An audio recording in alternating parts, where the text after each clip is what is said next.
welcome to my channel where I am curating through all of the awesome free online resources, and I'm here to show you what I like to use the most. Let's get started.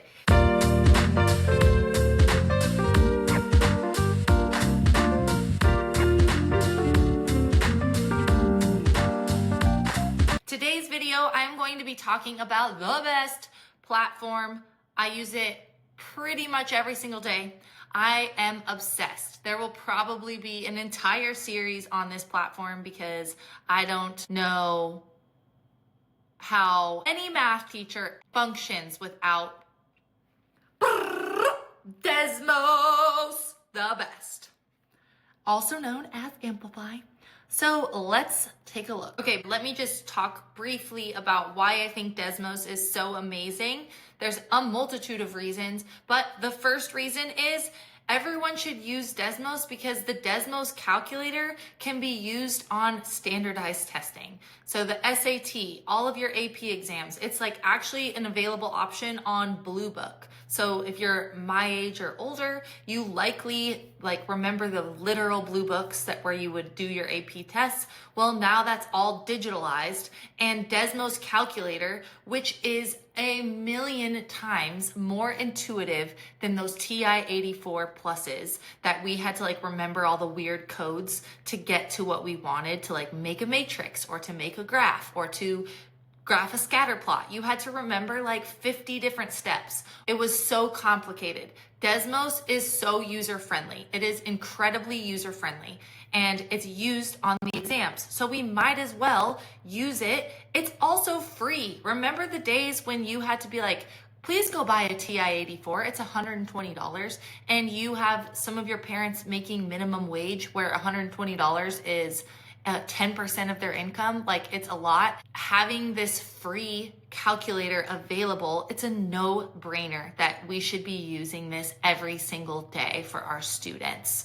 It has broken down that accessibility barrier. So use it. I just want to once again highlight the beautifulness. And you know what? It's like Desmos was after my heart because their entire slogan is beautiful free math. Yes. As soon as you go to desmos.com, very simple, here are all their math tools. Okay, so graphing calculator, I would say, is obviously going to be used for graphing. So if I want to graph a line, 2x plus 1, and then I want to graph a quadratic because I want to see what is their point of intersection. I can do that. Now, forgive me because I'm making this up. So, okay, then I can click on the intersection point. Remember on the TI-84s, you had to go to the left, right, and then guess. What a silly feature. Why did you have to guess where their intersection point was? Anywho, so now you can just actually see what are their x-intercepts, what are their y-intercepts, where's the vertex, can I tell what the vertex is, what's the slope of this line, okay, beautiful. I can do all of this on here. There's so many things over here in settings where I can create axis numbers, I can label so I can make it, more zoomed in, more zoomed out, whatever, but it also is just what the students are used to, an iPhone. Look at this. I can just zoom way out. I can zoom way in. That's how students are used to using technology. All right, let's take a look at some of the other tabs. Scientific is another great feature. This is where you're going to get your trig functions, your radicals, your absolute values. It does save your math to 5 times 6. And then let's say you want to know fractions. So students struggle with fractions, 12 divided by 8, okay? And you're oh, what is that as a fraction? They can click this little button and it reduces it. It changes it to a fraction. You can do this. I can copy and paste answers. So I can be oh, I need that 30. I want 30 squared, and then I want the absolute value of 3 plus 19. And absolute value again, and I'm done. Okay? Those two things multiplied. It has all those. Here's all my inverse trig functions. Here's my probability and statistics. Here's logs, natural logs, pi. It's all in here. Okay, so just like you would have in a TI-84, just so much more user-friendly. Radians, degrees. It's a lot more in your face. Okay, then we come back for function. This is obviously great for those younger kiddos, getting them used to using a for function. It also works if you type on the keyboard versus like, so I can press the backspace instead of pressing this backspace. So that's also nice. I should mention there's also an app students can download. So especially you high school kids, they always have their phone. So they should always have a calculator in class, right? Because they can download the Desmos app for free and have access to this. Matrix, I'm not super well versed because I don't teach a lot of matrices. Geometry is awesome because you can make like these different shapes. Here I can make a line through here, going through the center of the circle. I can also come over here and turn on, like, let's say I wanted to turn on my grid and the axis, and then I want to graph, I don't know, a line, and I want to find those intersection points, whatever. Okay, so lots of great things. And then another one I don't use a ton, but I think is really helpful is the 3-dimensional calculator. I mean, look at this thing. Beautiful. Secondly, Desmos is such an amazing platform for visual learners. I have had countless students tell me how thankful they are for Desmos because, for example, volume and surface area. It's not just this arbitrary thing you're doing anymore. Students can actually play around with the volume of a cube, the volume of a cone. Where are these equations derived from? They are incredible at their visuals. Imagine this. Here's an example of kind of those visuals I'm talking about. When we adjust the height because we want to see how can I make these two volumes equal? How does adjusting the height do that? Oh no, I'm off. It looks like it needs to be a little bit taller.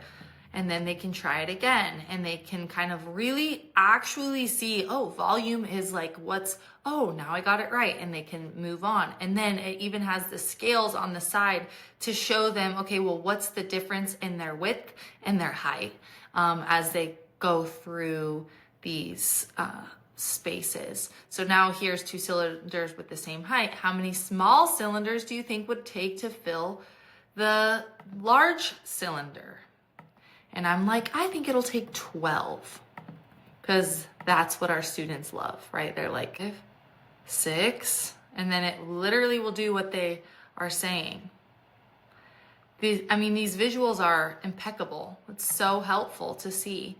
And then here, now we're comparing that, the volume of a cone compared to a cylinder. And when we come up with these volume formulas, where are these equations actually coming from? What is 1/3? Where does the 1/3 come from? Well, I can see that it's 1/3 the height. It's really, really cool. Let me go to the next one. I want to compare a cylinder and a cone. I want to compare a cube and a cylinder. I want to compare a sphere with a cube. And I want to compare them. Oh, that's interesting. Look at how many, about 1.9 times as much volume. This is an 8th grade activity. This is incredible. And then I know it looks like it's only 9 slides, but imagine the conversations around this. There's also this handy little thing that's like teacher moves. Here's how you can differentiate. This is how much time you should do. This should be independent. This should be class-based. This should be screen-based. Sometimes you might say, you know what, we could probably get through more than one lesson here. Let's move on and try cones as well. Let's compare volume of a cone to the volume of a cylinder. Once again, here it has everything the teacher can be doing. Okay, I'm going on a rant. The visuals of Desmos are incredibly helpful for not just visual learners. I mean, everyone can benefit from those. Awesome. That's reason number 2. Reason number 3, they have an incredible set of pre-made lessons. I know that their parent company, Amplify, is actually working to build curriculum K through 12. Right now, they have it up through Algebra 1. They have some beta testing for Algebra 2 and very few things for geometry, and they're working their way towards an entire curriculum. It's largely aligned, I've noticed, with illustrative math. I don't know if that's intentional or not, but the scope and sequence of illustrative math and Desmos is really great. If you are someone who happens to be using the illustrative math curriculum, Desmos easily integrates with that. Okay, so here we are on Amplify Desmos Math. So they're like kind of transitioning to this new name of Amplify whatever. And here you can see we have kindergarten math, grade 1 math, grade 2. I have to throw this caveat because I know the foundation of my channel is free stuff, and Desmos does have tons of free things. Their actual curriculum, like what I'm in right now, there's select previews that are free, but you do have to have a license. I'm fortunate enough that my school pays for the license, and it's incredible. Right now I'm logged into not my school account and I want to show you what is actually available for free. But you can see they have up through algebra. That volume thing I just showed you was from grade 8 math. So I just want to give you like the course overviews, what it looks like. I mean, this is as great as any curriculum. Like I said, I'm honestly unsure if it is intentionally following illustrative or if it just is circumstantial. You can see that they have illustrative is a completely free curriculum available to everyone. So I wouldn't be surprised if it was intentionally following illustrative math. But it even breaks it down. 6 days, 3 optional days, 19 days, 1 optional day. Those optional days are largely extensions. Let's look at area and surface area. What I love about their curriculum is the amount of spiraling. The amount of spiraling that they do built into their curriculum is incredible. Some units offer more free ones than others. I can try tons of these. I can even look at their end of unit assessments, which I'll show you, but like off the grid. Let's look at this. So they have curriculums. They have the goals you need to do. Here's differentiation on what you can do. If you need support, if you need to strengthen, if you need to stretch. I have never in my life had a curriculum that offers me this much differentiation. Every single lesson, they offer these things. It's so great. I just love this company so much. Okay, so here's the warm-up, calculating. I mean, look at these visuals you can see. And then like I said earlier, when you're on each page, here it has your teacher moves. Put them in pairs. This should take 10 minutes. You can restrict their pacing, which I'll show you on the teacher dashboard. So you can make them stay on slides 2 through 4. You can see live, I'll show you on the teacher dashboard exactly what they're doing. It rocks, people. This thing is awesome. So you're looking for what to monitor. It helps you. Here's a differentiation table. Here's the key takeaways. It also will tell you the answers here. If you're like, I don't know how to do this, it will tell you the answers. This is just so good. And then it has like where we're headed next. Here we're going to do pile of polygons.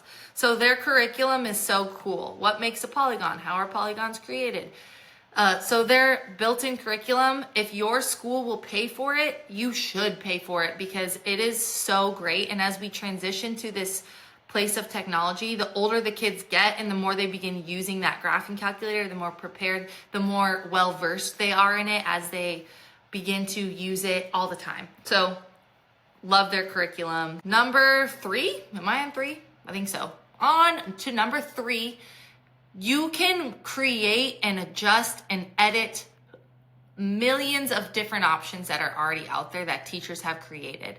Then you can find forums on how to actually program them for what you need. Now that's a slightly more advanced step, but just to have that ability. And then once it's created, it's always there. It's not like this paper worksheet that I created and now I have to go find it. Or, oh, I only had a paper copy. I've actually had my children's teachers tell me that before. I'm like, oh, I lost that. Can you send home another one? And they're like, oh, I only have paper copies. And I'm like, me living in this digital world, I'm like, deer in headlights. How?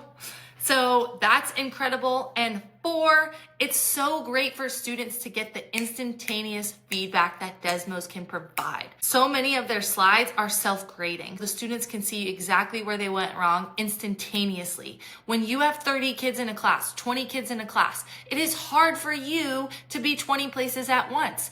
As far as I know, it's actually impossible. You can walk around the room and still give guidance and help, but largely the students have the availability to say, oh, I did something wrong. That is an incredible tool. I know I've kind of already highlighted how amazing this is, but look at this Algebra 1 activity where you're kind of looking at sequences and patterns and you're like, oh, okay, so I see these figures and I'm like, oh, I actually don't know. So if that one had 17, figure 10 must have 50. And then look at this, it shows them, like the visuals are so great. I know I keep harping on that, but look, now I have all these extra tiles. Now I think a little longer. It doesn't just tell me the answer. I can't just count the amount of tiles I'm short, but I can actually think through, oh wow, it looks like they're multiplying by 4 and adding 1. So I'm like 41.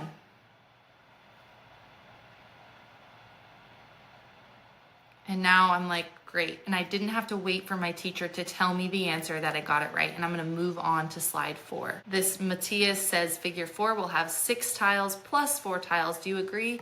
Yes. Why? So much explaining happens. And I know that's not necessarily part of instantaneous feedback, but it is so good for our students to have to explain their answer. It's what makes them holistically good math students. The 5th reason that Desmos is the GOAT is because you can see live what your kids are doing. The teacher dashboard on Desmos is amazing. They have lessons curated just like any curriculum really would, and you can see on a teacher dashboard exactly who's logged into your class, what slide they're on, what they're typing, what they're graphing, all instantaneously, simultaneously. It is live. It is remarkable. Let me show you all of these things in action. Let's take a gander at that amazing teacher dashboard. So here I've like clicked on this Algebra 1 assignment called Craft a Graph. I've read through it. I've read through the teacher goals, the vocabulary, all the good things. So then I click this button, Assign, and then all of your classes would appear right here. And you would say, okay, so I assigned it to my Algebra 1 period 3. Then when I'm ready for live instruction, I click Teach. This is what your teacher dashboard will look like. So obviously the only person enrolled in my Algebra 1 period 3 class is myself. And this is me from like a different email address to show you what it would look like. But if you had 30 kids, all 30 would appear right here. I would be able to sort by their last name. I would be able to sort by shuffle it. I don't know why you would shuffle it. That would make your life miserable. But let's say you're like in here and you're like, you know what? I really don't like slide 3. You can hide that screen and the students won't be able to see it. If I only want students to be restricted from slides 2 and 3, I can restrict them to 2 to 3. So now on the student side, all they'll be able to see is slides 2 and 3. I can also click Sync with Me. So if I'm talking about slide 2 and I want them to only be on slide 2, they must be synced with me.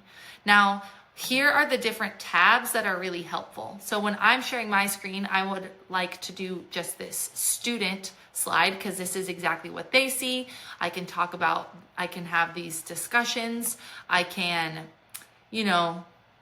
show them, okay, like let's look at what it looks like to have a positive graph. What does it look like to have a negative graph? What does it look like to have a maximum on a graph, a minimum on a graph? I can also enter full screen mode. Sorry, I should have said that earlier. I want to see what does it look like for increasing and decreasing. We can have these discussions, which is so great. I mean, the visuals, I know I keep like harping on the visuals, but anyways, I can say, oh, look, Jill Nabena, you're on slide 4 and I have everybody else on slide 3. Please hop on over. But if I'm like curious to see what is Jill doing on slide 4, I can come over here to my teacher tab and I can see, okay, well, no students have really clicked on anything. Has anyone done, oh, Jill wrote an answer for slide 3. Hi, blah, blah, blah. Now I'm using math type. And she tried to describe the equation that she wrote. Oh, here's Jill's equation. I can share this with my class. I can either anonymize her name and now she's Florence, or I can leave it if it's something positive and I want to give her a shout out. But oftentimes what I'll do is share their work, and I wish I had more students because I could show you how you can actually, oh, here we go. So when you check a student's name, so let's say I had like 3 students with totally different answers and I wanted to talk about it. I can check their name, I can anonymize or not anonymize, and I can present the snapshot. This will freeze everybody's screen and they'll all see this snapshot. And I can say, let's look at what Jill and Joe and John wrote about this question. I can add a question that now my students can respond to. Who is correct? Where was their mistake? Can they all be correct? I can save the album. So let's say period 3 had these really great discussion points, but period 2, that didn't naturally come up. I can just present it as if it did come up in period 2, or I guess that would be going backwards in time, but you get the gist. So the teacher dashboard is really, really super awesome and really helpful. Summary is really nice because you can see how far along they've come. On auto grade ones, these will create X's where students got the problems incorrect. I can show correctness here. I can leave feedback, so I can type in here like, hi, maybe look at graphs 1 and 2 again. You might have made a mistake, whatever the lesson is on, I don't know. So yeah, the teacher dashboard is what makes Desmos as amazing as it is, because it's just the feedback and the instantaneous responses that students can get, and you can see the amount of eyes you can have in one place can't be beat. Okay, well that does it for video 1 of the best online platform known to man, Desmos. I am going to have way more videos. Let me know what you want to see in the comments, and ta-ta! Like and subscribe.